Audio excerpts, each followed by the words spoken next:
নমস্কাৰ মাইগ্ৰেশ্যন অসমলৈ আপোনালোকক স্বাগতম জনাইছোঁ। আমি আজি উপস্থিত আছোঁ খেত্ৰী থানা অন্তৰ্গত চিতলপুৰ গাঁৱত আৰু ইয়াৰ পৰা আমি আপোনালোকক দেখুৱাবলৈ চেষ্টা কৰিছোঁ এগৰাকী ব্যক্তিৰ জীৱন গাথা, তেখেতৰ যি দুৰ্বিষহ জীৱন, সেই জীৱনৰ কাহিনী আমি আপোনালোকক আজি দেখুৱাবলৈ চেষ্টা কৰিছোঁ। আমি উপস্থিত আছোঁ কিশোৰ দেউৰীৰ ঘৰত। তেখেতৰ আপোনালোকে দেখিবলৈ পাইছে তেখেতৰ বাসগৃহ, এটি জৰাজীৰ্ণ বাসগৃহ। কিছুদিন আগতে হৈ যোৱা ধুমুহাৰ পৰিপ্ৰেক্ষিতত তেখেতৰ বাসগৃহটি সম্পূৰ্ণৰূপে জৰাজীৰ্ণ অৱস্থালৈ পৰিণত হৈছে আৰু ইয়াৰ পৰা তেখেত উঠি গৈ বৰ্তমান তেখেতৰ শহুৰ দেউতাৰ ঘৰত অৱস্থান গ্ৰহণ কৰিছে। তেখেত আছে, আমি দেখুৱাম তেওঁৰ কাহিনী। আপোনালোকে পিছৰ পৰ্যায়ত দেখিবলৈ পাব তেখেতৰ যি দুৰ্বিষহ জীৱন যাত্ৰা, জীৱনৰ কাহিনী, তেওঁ কেনেধৰণে জীৱন যাপন কৰি আছে, তেওঁ কেনেধৰণে জীৱনটো অতিবাহিত কৰিছে, আমি আপোনালোকক দেখুৱাবলৈ চেষ্টা কৰিম। প্ৰথমতে আমি আপোনালোকক দেখুৱাইছোঁ এই ঘৰটি, যিটো ঘৰত তেখেতে প্ৰথমতে বাস কৰিছিলে আৰু কিছুদিন আগতে হৈ যোৱা ধুমুহাৰ পৰিপ্ৰেক্ষিতত ঘৰটি সম্পূৰ্ণৰূপে ধ্বংসপ্ৰাপ্ত হৈছে আৰু এতিয়া তেওঁ বাস কৰে তেখেতৰ শহুৰ দেউতাৰ ঘৰত। আমি তালৈকে এতিয়া যাম আৰু আপোনালোকক দেখুৱাম তেখেতৰ জীৱনৰ সেই কৰুণ কাহিনী।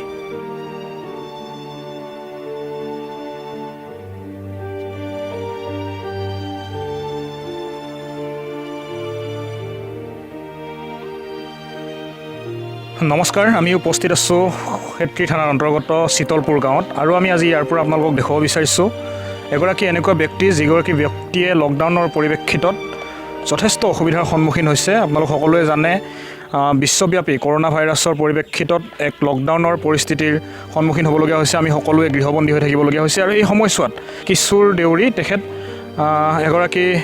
পেছাত এগৰাকী দোকানী।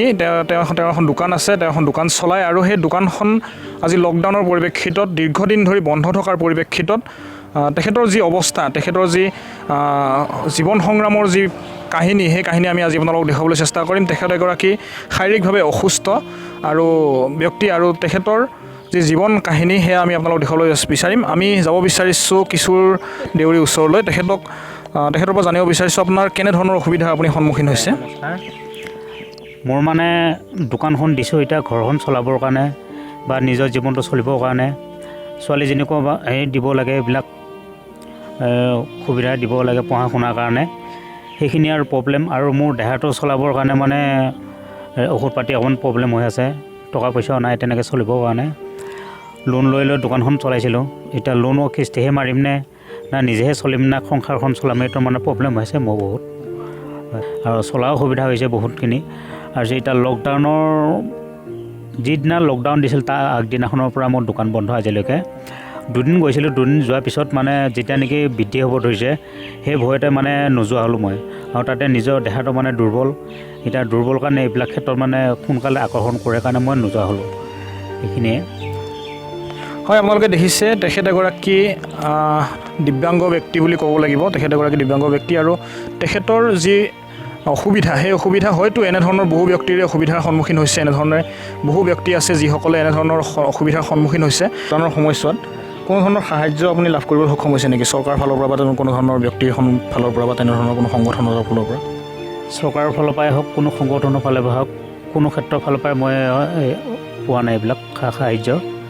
এতিয়া যদি কোনোবা যদি সাহায্য কৰাৰ ভিতৰতে হওক বা কোনোবাই সহায় কৰাৰ ভিতৰতে হওক, কোনোবাই যদি কৰে এইখিনি মই অকণমান ভাল পাম। আৰু মোৰ বুলিয়েই নহয় গোটেই গাঁওখনেই হওক বা মোৰ নিচিনা দৰে আৰু কিছুমান আছে, সিহঁতক এটাই হওক পোৱাটো মই বেছি ভাল পাওঁ আৰু পালে। তো আমি এতিয়া এই লকডাউন অৱস্থা, তাৰ যেনেকুৱা অৱস্থা দেখিছোঁ মই নিজে কান্দোঁ। ক'ত কান্দি থাকে সি এতিয়া বিষত, একো বস্তু নাপায়, ঔষধ খাবলৈ নাপায়, একো নাপায়, কান্দিকে থাকে। মই মৰিম আৰু কিবা কৰিম বুলি আমাক কোনো নাচায়, ইমান কান্দি থাকে, অতা পাই কান্দি থাকে। কোনো এটা মানুহ আজিলৈকে চাব অহা নাই। সেইদিনাখন ভাইটিয়ে গৈছিল এই ঔষধ আনিব যাওঁতে তাক ঘূৰাই পঠিয়াইছে থানাৰ পৰা। আকৌ মানুহটো এই নোৱাৰা মানুহটোকে লৈ যায়, থানাত লৈ যায়, তাক হেৰি কৰিছে, ঔষধ আনিব গৈছে। মানে এনি টাইম কান্দিয়ে থাকে, মই মৰিম হেন তেন কৈ থাকে। ঔষধ পোৱা নাই সি আজি 2 মাহ ধৰি। তাৰপিছত মাজতে যাইকে ভাইটিটো ঔষধ আনিকে দিছে। তেতিয়াহে কৈছে কোনো মানুহে আমাৰ ইয়াত চাব অহা নাই আজিলৈকেও। হয়, আপোনালোকে দেখিছে এক যথেষ্ট শোকাতুৰ পৰিৱেশ এটাৰ সৃষ্টি হৈছে। কাৰণ কিয় তেওঁলোকৰ ঘৰখনৰ চলাৰ একমাত্ৰ উপায় হৈছে তেখেতৰ দোকানখন, আৰু আজি লকডাউনৰ পৰিপ্ৰেক্ষিতত দীঘলীয়া সময় ধৰি দোকানখন বন্ধ থকাৰ পৰিপ্ৰেক্ষিতত তেখেতসকলৰ পানীত হাঁহ নচৰা অৱস্থাৰ সৃষ্টি হৈছে। আৰু তেখেতৰ যি অসুখৰ বাবে তেখেতে যি ঔষধ ব্যৱহাৰ কৰে, সেই ঔষধৰ বাবেও তেখেতে এক দীঘলীয়া সংগ্ৰাম কৰিবলগীয়া হৈছে। তেখেতে ঔষধ আনিব পৰা নাই বা বিভিন্ন কাৰণত আৰ্থিক সামাজিক বিভিন্ন কাৰণত তেখেতে ঔষধ গ্ৰহণ কৰিব পৰা নাই। এতিয়া লকডাউন হোৱাৰ পৰা যিটো অসুবিধা হৈছে, মোৰ মানে ক'ব ভাষা নাই আৰু সেনেকুৱা হৈছে। যিহেতুকে ঔষধ আনিব পৰা নাই, আয়ুৰ্বেদিক খালেহে তাৰ দেহাটো অলপ সুস্থ হয়। সেইটোৱে আৰু ঔষধখিনি আনিবৰ কাৰণে যদি অলপ হেল্প কৰে চৰকাৰে বা আৰু কোনোবা বিশিষ্ট ব্যক্তিয়ে যদি সহায় কৰিব পাৰে, সেইখিনিয়ে মোৰ প্ৰাৰ্থনা আৰু বিচাৰিছোঁ আৰু। তেখেতে শহুৰেকৰ ঘৰত বাস কৰি আছে বৰ্তমান, কাৰণ তেওঁৰ যি নিজৰ বাসগৃহ, সেই বাসগৃহ ইতিমধ্যে ধুমুহাত পতিত হৈছে। ধুমুহাৰ ফলত তেখেতৰ বাসগৃহটো ধ্বংসপ্ৰাপ্ত হৈছে। লকডাউনৰ পৰিপ্ৰেক্ষিতত তেখেতৰ যি সমস্যাৰ সন্মুখীন হৈছে, সেই সমস্যাৰ বুজ ল'বলৈ আমি আমাৰ চেনেলৰ তৰফৰ পৰা আহিছিলোঁ, আৰু তেখেতক আমাৰ চেনেলৰ তৰফৰ পৰা এটি সামান্য সাহাৰ্য আমি আগবঢ়াব বিচাৰিছোঁ এইখিনিতে।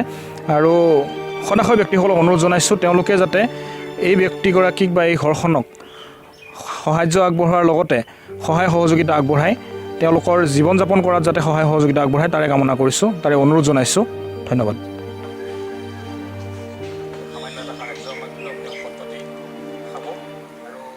আমি আশা কৰিম যিসকল ইয়াৰ গাঁৱৰ যিসকল ব্যক্তি আছে তেওঁলোকে আপোনাক সহায় কৰক, আৰু পৰৱৰ্তী সময়ত যদি কিবা থাকে, পিছৰ পৰ্যায়ত যদি কিবা থাকে আমাক